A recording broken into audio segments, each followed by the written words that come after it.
Welcome viewers. Welcome to the second lecture on gene expression. In this lecture series, we will talk about prokaryotic gene regulation. If we consider bacteria as a prokaryote, in bacteria we see there are almost 4,000 genes, out of which 1,000 genes are expressed throughout the life cycle of the bacteria. These genes are called housekeeping genes, which comprises mainly of enzyme coding genes like RNA polymerase, and DNA gyrase, etc.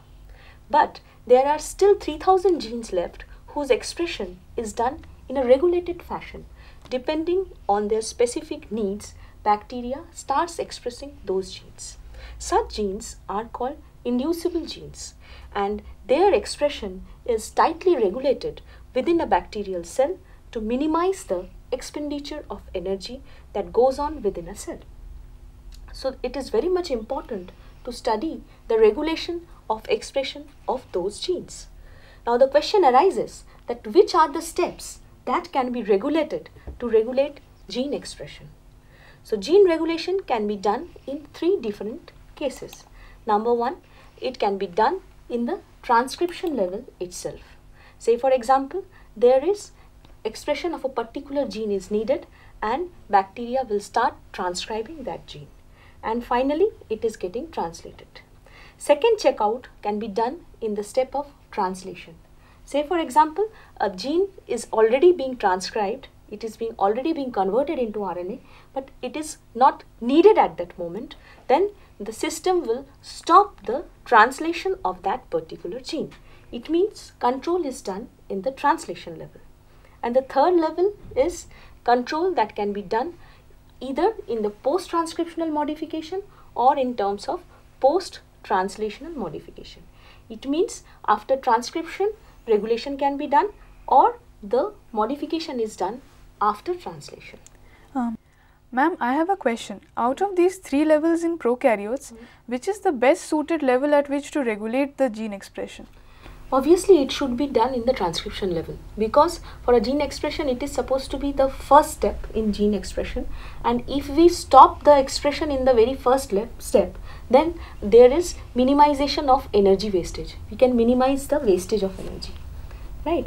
So now the question arises that whenever single-celled organisms like bacteria, they undergo gene regulation, on what factors this gene regulation are dependent.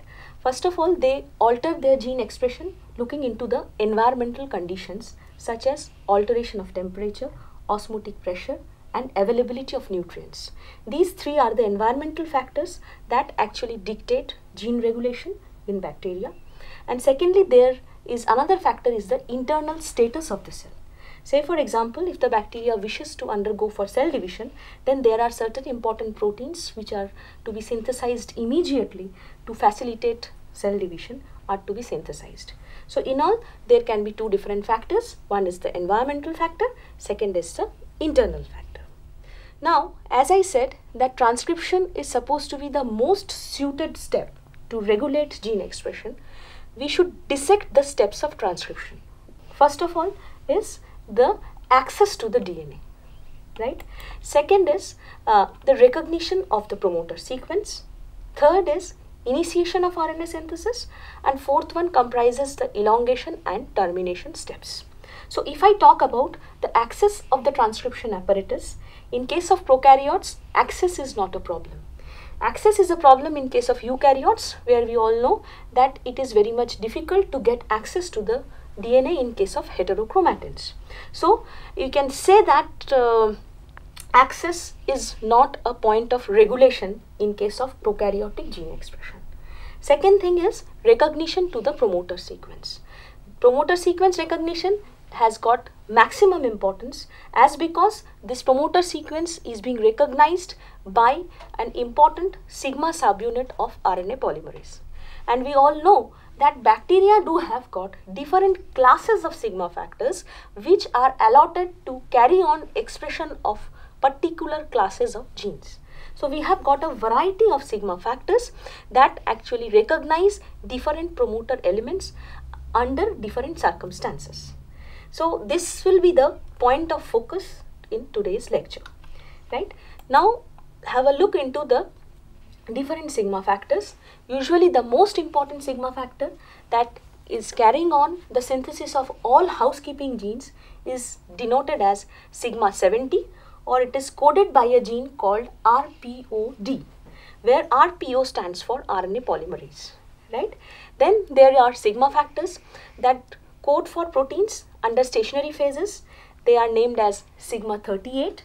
Then its other name is RPOS. Similarly, there are sigma factors that code for proteins under heat shock, which is very much important, is called sigma 32, which is coded by a gene called RPOH. We have got another class of sigma factor called sigma 24, which is coded by RPOE. So these are the various varieties of sigma factors which are regulated in a very intricate fashion to regulate the expression of a gene under special conditions. So first of all, let's have a look into the status of a cell that happens during heat shock. So the most important heat shock responding sigma factor is RPOH. RPOH is itself synthesized by normal sigma factor sigma 70. So sigma 70 is responsible for synthesis of this particular sigma RPOH, and the job of this RPOH is to synthesize a class of proteins which can be divided into two groups. One are called chaperonins and second are called proteases. The job of chaperonins is actually to prevent the misfolding of a protein, because when the expression of protein takes place in a very elevated temperature, then there are chances that protein loses its three-dimensional conformation. And if one protein loses its three-dimensional conformation, then it will interact with some other protein and it will distort its three-dimensional conformation, leading to aggregate formation of the proteins. This actually leads to loss of activity. So what system demands that it starts synthesizing special class of proteins called chaperonins, which are coded by RPOH. What they do, they prevent the protein from getting misfolded, right? And secondly, what they do, that if they are unable to carry on the misfolding, prevent the misfolding of the protein, then the misfolded protein which still remains in the system is being chopped up by the proteases. So it has got two ways, either to prevent misfolding using chaperonins. If it fails to do so, then proteases will come in action and will destroy the misfolded proteins. So now the question arises that if within a cell the amount of misfolded protein is less, then obviously the system will prefer to switch off the synthesis of the RPOH, or to minimize the concentration of RPOH to decrease the level of chaperonins and proteases. So what these chaperonins actually do, as they don't have any job to do, they will take hold of this RPOH, and holding this RPOH, they send it to the proteases, and proteases will chop up RPOH. Then obviously the concentration of chaperonin proteins and proteases will be decreased in the cell. But as the cell reaches a heat shock condition wherein the level of misfolded proteins are increasing, then what to do? Then the chaperonin proteins and protease protein expression has to be increased. It means RPOH have to be activated. It means under such circumstances, the chaperonin proteins have got higher affinity towards this misfolded proteins. So they will bind to the misfolded protein, leaving RPOH, right? And they will take care of the misfolded protein and proteases will chop them up. On the other hand, the RPOH that got free from the chaperonins will elevate or will enhance the expression of chaperonins and proteases. So there is an internal regulation going on in a very nice fashion to regulate the expression of heat shock proteins. There are another class of genes which are expressed whenever a bacteria switches off from a vegetative state to a spore forming stage. Sporulation is also done by bacteria like Bacillus under stress. So Bacillus prefers to go for sporulation under stress conditions. We will see that it has got a special class of sigma factors that are dictated to carry on the sporulation pathway. So in general, we have seen that the two important sigma factors which are synthesized within the mother cell during sporulation is sigma E and sigma K. On the other hand, there are two important sigma factors called sigma F and sigma G, which are synthesized within the spore during sporulation. What happens during sporulation? That as soon as the signal is received by the cell, it leads to the synthesis of or precursor sigma E within the mother cell and sigma F within the spores. And what happens that this sigma F, once it is synthesized, it switches on synthesis of all primary genes which are needed to promote sporulation.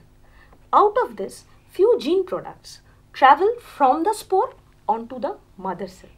When this signaling molecules or this certain proteins are getting inside the mother cell, what they do, they convert the precursor sigma E into a mature sigma E molecule. And now this mature sigma E will carry on synthesis of important genes which are necessary to carry on sporulation. This leads to the synthesis of precursor sigma K within the mother cell, and as we have said that sigma F, which initiated gene expression within the spore, has already synthesized sigma G. The sigma G within the spore then starts expression of second class or second array of sporulation genes. This contains certain signaling molecules or certain enzymes that are again transmitted from the spore to the mother cell, leading to conversion of precursor sigma K into a mature sigma K molecule. So there is a nice instance wherein we can see that one signaling molecule is leading to promotion or activation of a class of different sigma factors that actually lead to the synthesis of different varieties of genes which are normally not expressed in absence of that particular signal. So this is how we can say that sigma factors do play a vital role in regulating gene expression.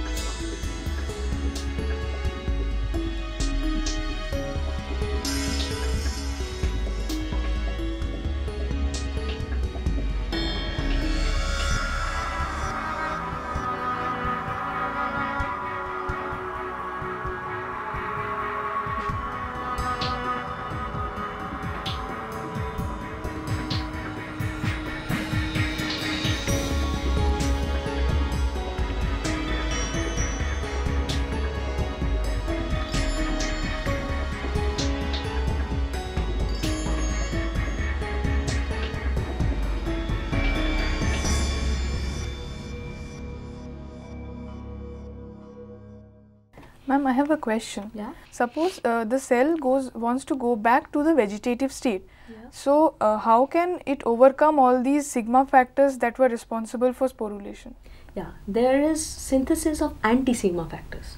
The cells start synthesizing certain anti-sigma factors that will bind to those sigma factors and they will inactivate these specialized sigma factors. As in case of Bacillus, we have seen that the name of that anti-sigma factor is SPO2AB, right? What it does, it takes hold of the sigma F, and we have seen that it is sigma F that actually initiated the entire cascade of mechanisms leading to expression of genes for sporulation.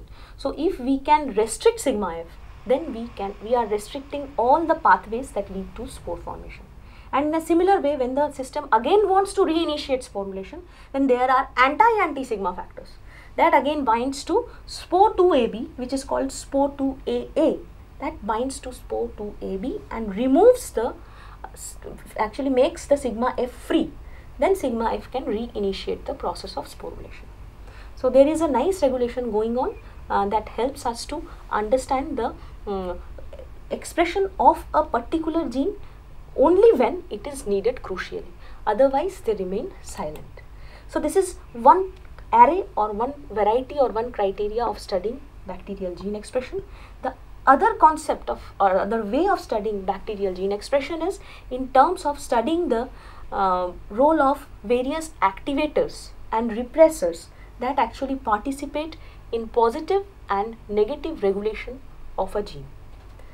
So, what do we understand by a standard model of positive regulation of a gene and negative regulation of a gene? As we all know that during positive regulation of a gene, there is existence of certain activator molecules. These activator proteins will bind to the signaling molecules and they get converted into its DNA binding form. Means normally the activators are remaining silent. They become active only when signaling molecules bind to those activators. Then this activator will bind to the DNA binding domains and they will promote the synthesis of a particular class of genes under particular conditions. So this is called as the positive regulation of a gene. In a similar way, we can study the negative regulation of a gene, wherein we see that the DNA binding form of a repressor protein is converted to its inactive form by binding the signal molecule, right? It means that normally the repressor molecule is bound onto the operator region or onto the regulatory region and it was restricting the gene expression, but when the signaling molecule comes, it binds to the repressor and removes the repressor by losing its binding affinity, right? So all this positive and negative regulation in bacteria can be very well studied if we consider the operon model in bacteria. So what do we understand by an operon? Basically, operon is a class of genes which are under the control of a single promoter. It means from a single promoter we get transcription of many mRNA molecules, or we may say the mRNA is single, but from that single mRNA we get translation of more than one different proteins. The operon model was first proposed by Francois Jacob and Jacques Monod. This operon model comprises of a cluster of genes under the control of a single promoter. It means one promoter codes for multiple genes. From one single mRNA, we get expression of more than one proteins. If we consider the lactose operon, therein we will see that gene regulation occurs at two levels. First level is called specific regulation and second level is called global regulation. Specific regulation comprises of regulation that depends on the availability of the substrate. Here, in case of lac operon, it is lactose. Means gene regulation that is depending on the concentration or availability of lactose. Second regulation, called global regulation, comprises of gene expression or expression of genes to express the enzymes to catabolize lactose are depending on the other substrates which are present within the cell. Means the presence of glucose and other sugars that regulate the expression of lactose operon.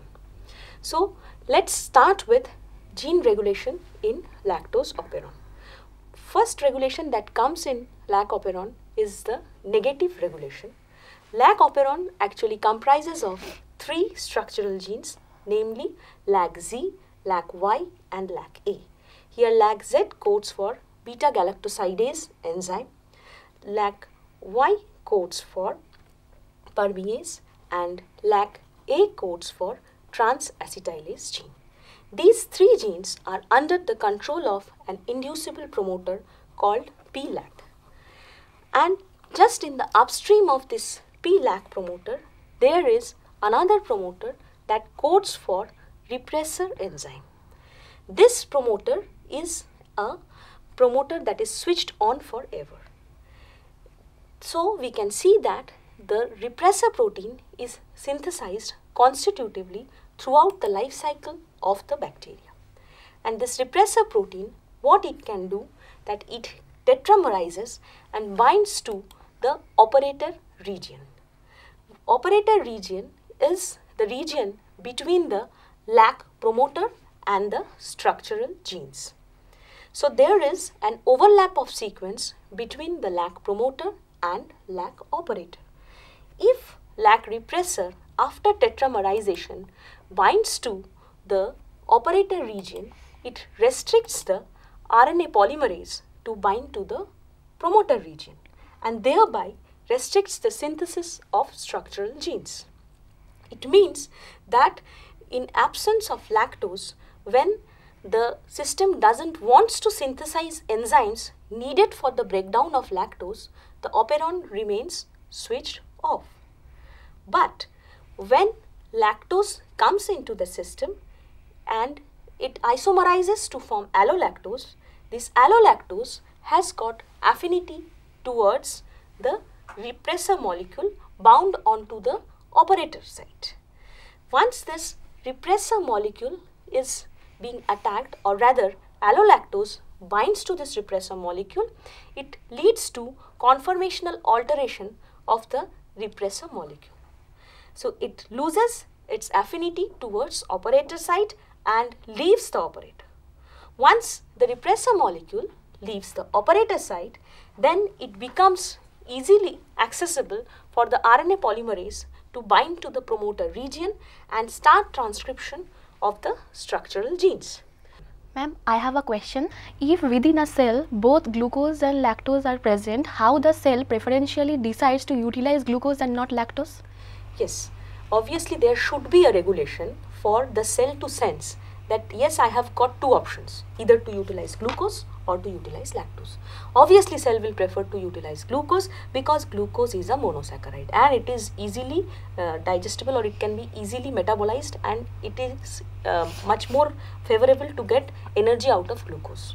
So system has got another regulation which we call as the positive regulation of lac operon, that I was talking about, that there is a global regulation that helps the bacteria to sense that if I am provided with two different types of metabolites, glucose and lactose, which one I should utilize.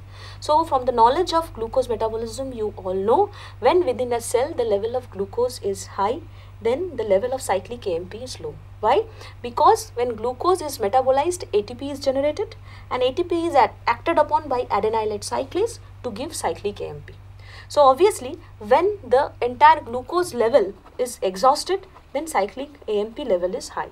On the other hand, in presence of glucose, the cyclic AMP level is low. Point to be noted that in presence of glucose, the cyclic AMP level is low. In absence of glucose, the level of cyclic AMP is high. So we have got another additional binding site called cyclic AMP CRP receptor complex. It means, which is called as the cap binding site or CRP site. This DNA region is lying just in the upstream region of the promoter, right? Upstream region of the lac promoter comprises of a CRP site, which is the region wherein cyclic AMP binds. So if cyclic AMP CRP complex binds to this cap site, what will happen? They will positively regulate the movement of RNA polymerase. And we all know that the level of cyclic AMP will be only high in absence of glucose. So in absence of glucose only, the cyclic AMP CRP complex will be active, then only they will promote the movement of RNA polymerase. So if within a cell there is enormous amount of glucose, it means cyclic AMP level is so low that there is no binding of cyclic AMP CRP complex. And if they are not present there, even though the repressor molecule is being removed from the operator, the RNA polymerase alone cannot carry on the transcription of the structural genes at a very high rate. There will be synthesis obviously, but in a very lesser amount. As we all know that lac promoters are not that strong promoters, that's why they need an additional positive regulation in terms of cyclic AMP CRP binding.